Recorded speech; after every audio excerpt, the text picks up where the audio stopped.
ಶಿವಾಜಿ ಮಹಾರಾಜರ ಮೂರ್ತಿ ಮೆರವಣಿಗೆಗೆ ಹಾಲಿ ಮತ್ತು ಮಾಜಿ ಶಾಸಕರು ಮಜಲು ಬಾರಿಸುವ ಮೂಲಕ ಚಾಲನೆ ನೀಡಿದರು.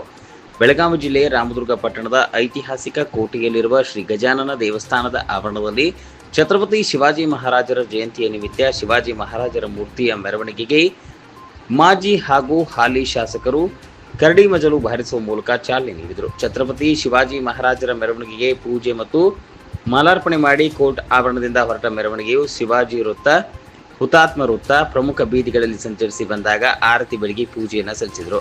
ಮೆರವಣಿಗೆ ಉದ್ದಕ್ಕೂ ಜನರಿಗೆ ತಂಪು ಪಾನೀಯ ವ್ಯವಸ್ಥೆಯನ್ನು ಮಾಡಲಾಗಿತ್ತು. ಪಟ್ಟಣದ ಪ್ರಮುಖ ಬೀದಿಗಳಲ್ಲಿ ಸಾಗಿದ ಮೆರವಣಿಗೆಗೆ ಜಾಂಜ್ ಪಥಕ್, ಡೋಲ್ ಸೇರಿದಂತೆ ವಿವಿಧ ವಾದ್ಯ ಮೇಳಗಳು ಮೆರವಣಿಗೆಗೆ ಮೆರಗು ತಂದವು.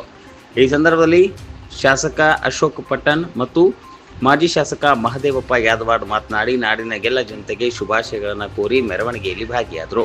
ಈ ಸಂದರ್ಭದಲ್ಲಿ ಛತ್ರಪತಿ ಶಿವಾಜಿ ಮಹಾರಾಜರ ಕಮಿಟಿ ಅಧ್ಯಕ್ಷರಾದ ರಾಜೇಶ್ ಮಾನಿ, ನ್ಯಾಯವಾದಿ ಪಿಎಂ ಜಗತಾಪ್, ರಾಜೇಂದ್ರ ಗಂಗಣ್ಣವರ್, ಶಿವಣ್ಣ ಚಿಕ್ಕೋಡಿ, ಕೆಪಿಸಿಸಿ ಸದಸ್ಯ ಸುರೇಶ್ ಪತ್ತೇಪೂರ್, ಮಾಜಿ ಜಿಲ್ಲಾ ಪಂಚಾಯತ್ನ ಸದಸ್ಯ ಮಾರುತಿ ತುಪ್ಪದ್, ಕಾಂಗ್ರೆಸ್ನ ಮುಖಂಡ ಪ್ರದೀಪ್ ಪಟ್ಟಣ್, ಸಂಜು ನಲ್ವಡೆ, ಪವನ್ ದೇಶಪಾಂಡೆ, ಚಿರು ದೊಡ್ಮನಿ ಇನ್ನೂ ಹಲವರು ಈ ವೇಳೆ ಉಪಸ್ಥಿತರಿದ್ದರು.